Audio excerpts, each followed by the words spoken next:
할렐루야. 안녕하세요. 대전침례교회 명성 목사입니다. 오늘 7월 25일 함께 나누실 말씀은 창세기 13장 14절에서 18절까지의 말씀이 되겠습니다. 제가 봉독하고 함께 말씀 나누겠습니다. 롯이 아브라함을 떠난 후에 여호와께서 아브라함에게 이르시되 너는 눈을 들어 너 있는 곳에서 북쪽과 남쪽 그리고 동쪽과 서쪽을 바라보라. 보이는 땅을 내가 너와 내 자손에게 주리니 영원히 이르리라. 내가 내 자손이 땅에 티끌 같게 하리니 사람이 땅의 티끌을 능히 셀 수 있을진데 내 자손도 세리라.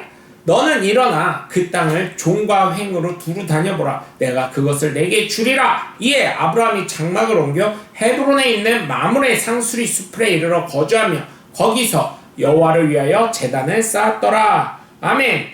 사람이 이 세상을 살아가면서 확신을 가지고 살아가는 건 정말 중요합니다. 왜냐하면 그 확신을 통해 믿음이라는 것이 생기고 그 확신을 가지고 사람의 행동은 바뀌고 결국은 그 행동이 변화됨으로 인해 인생까지도 변화가 될 수 있기 때문입니다. 이렇게 예수 그리스도를 믿고 교회를 나오는 것은 무엇입니까? 이 세상에 줄 수 없는 영생함을 바로 우리가 믿는 예수 그리스도를 통해 얻을 수 있다는 믿음과 확신이 있고 또한 하나님의 나라에 갈 수 있겠다는 믿음과 확신이 있기 때문인 줄 믿습니다. 그렇기 때문에 여러분 이 믿음과 확신을 정말 소중히 간직하면서 살아가시는 저와 여러분이 되시길 주 예수 그리스도의 이름으로 간절히 축원합니다. 첫 번째, 확신을 주시는 하나님은 사방을 모두 보라고 하십니다. 사방을. 하나만 보면 답이 없을 수 있습니다. 그러나 여러 가지의 방면을 보면 어떻게 됩니까? 방법을 찾게 됩니다. 내가 아는 것이 다가 아니라는 것입니다. 하나님의 축복은 내가 생각하지 못하는 방법으로 올 수가 있는 것입니다. 사방을 둘러보시기 바랍니다. 제가 모 기업의 회장님의 간증을 들었던 게 있습니다. 간증 같은 내용을. 그 모 기업은 신입사원이 오면 꼭 그 회사 회장님과 만나는 자리를 갖는데요.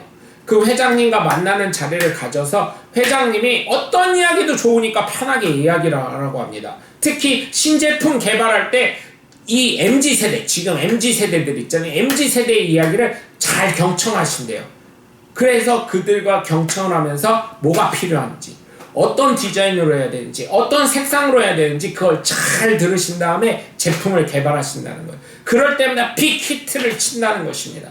그래서 여러분 정말 그러면 여러분 사실은 한번 생각해 보세요. 그 회사 사람들도 전문가잖아요. 그 사람들도 중요하지만 상무나 전무나 이런 높은 고위직에 있는 사람도 중요하지만 젊은 세대의 사람들 생각은 왜 그래요? 그 사람들이 소비층이기 때문에, 그 사람들이 큰 돈을 쓰는 사람들이기 때문에 그들을 맞추는 거예요. 우리나라는 젊은 대학생, 특히 여대생에게 많은 걸 맞추고 있잖아요. 그 왜 그래요? 큰 손들이기 때문입니다.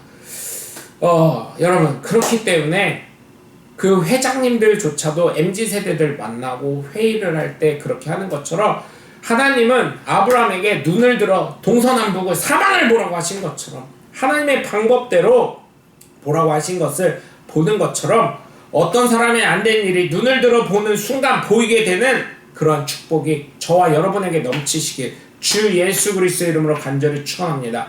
오늘 보면 14절에서 15절 말씀을 보시면 아브라함은 애국과 같던 비옥한 소돔과 고모라 쪽을 갈 수가 없게 됩니다. 왜냐하면 조카가 선택했기 때문에. 그러자 하나님의 아브라함에게 말씀하시는데 눈을 들어 동서남북을 봐라. 보이는 땅을 너와 내 자손에게 줄 것이라 하십니다. 하나님은 눈을 들어서 보라고 하십니다. 사람의 눈높이로 보면 아무것도 아닐 수 있습니다. 그러나 하나님의 시선을 가지고 보면 내가 보지 못했던 놀라운 은혜의 땅이 될 수 있는 것이고 축복의 땅이 될 수 있는 것입니다. 지금 어쩌면 우리의 삶은 굉장히 괴롭고 아무것도 아닐 수 있죠. 그러나 하나님의 시선에 맞춰서 보게 되면 그 누구의 삶보다 귀한 삶이고 그 어느 누구보다 소중한 하나님의 자녀임을 확신하시고 하나님은 오늘도 우리에게 말씀하십니다. 눈을 들어 동서남북을 바라보시길 주 예수 그리스도의 이름으로 간절히 축원합니다. 두 번째, 확신해 주시는 하나님은 행동하게 하시는 하나님이십니다. 아무리 좋은 생각도 가만히 있으면 아무 일도 안 일어납니다. 행동해야 변화됩니다. 계획만 머물러 있으면 안 됩니다. 억지로 누군가 끌고 간다고 됩니까? 안 됩니다. 내가 계획을 세우고 내가 즐겁게 내가 행동해야 합니다. 저는 저와 여러분의 삶을 통해 믿음의 결과를 위해 행하시는 믿음의 사람들이 다 되시길 주님의 이름으로 간절히 축원합니다. 여러분, 매년 새해 다이어트가 우리나라는 공식적으로 남자든 여자든 순위 안에 드는 계획입니다. 살 빼는 거죠.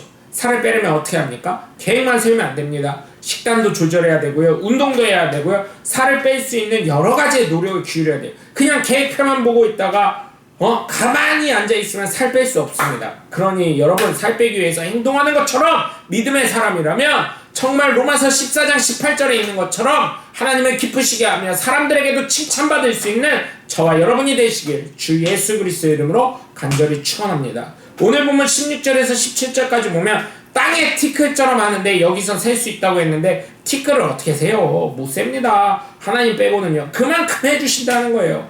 그리고 일어난 그 땅에 종으로 횡으로 두루 다니라고 하십니다. 왜냐? 복을 주시려고.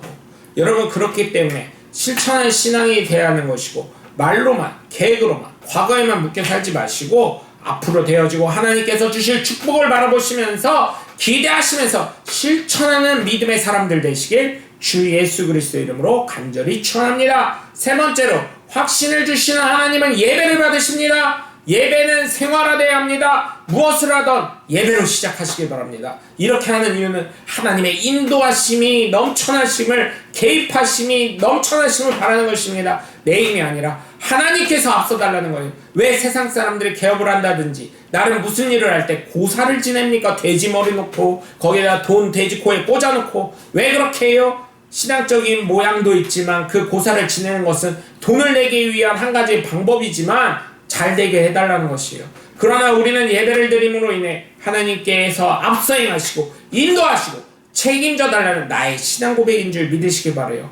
다시금 아브람도 신앙이 회복되니까 예배합니다. 그리고 사람의 눈으로 보기에 좋은 소돔과 고모라를 선택하지 않았습니다. 왜? 하나님이 함께 하시고 인도하실 것을 믿고 확신했기 때문입니다. 신앙이 회복이 되었기 때문이에요. 그러니 여러분, 잃어버렸던 신앙을 회복하시길 주님의 이름으로 간절히 축원합니다. 오늘 보면 18절을 보시면 헤브론으로 옮기고 하나님께 예배금을 다시금 회복합니다.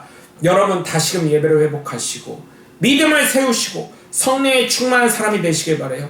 코로나 때문에 잃어버렸던 신앙을 다시금 회복하시길 바랍니다. 아직도 여러분, 저희 교회도 그렇지만 많은 분들이 그 코로나가 완전히 없어진 게 아니고 감기가 완전히 없어진 게 아니잖아요. 많이 미약해졌지만 그럼에도 불구하고 여러분, 질병에 아직도 노이로제가 있는 경우가 있어요. 그렇지만 여러분, 정말 부탁을 드리는 건 회복하시길 바라요. 정말 오늘 말씀을 통해서 저와 여러분이 예배, 믿음의 신앙의 온전한 회복이 일어나는 성령 충만한 저와 여러분 되시길 주 예수 그리스도의 이름으로 간절히 축원합니다. 여러분, 오늘도 함께 해주셔서 감사합니다. 저는 대전 침례교회 명성 목사였습니다. 감사합니다. 샬롬.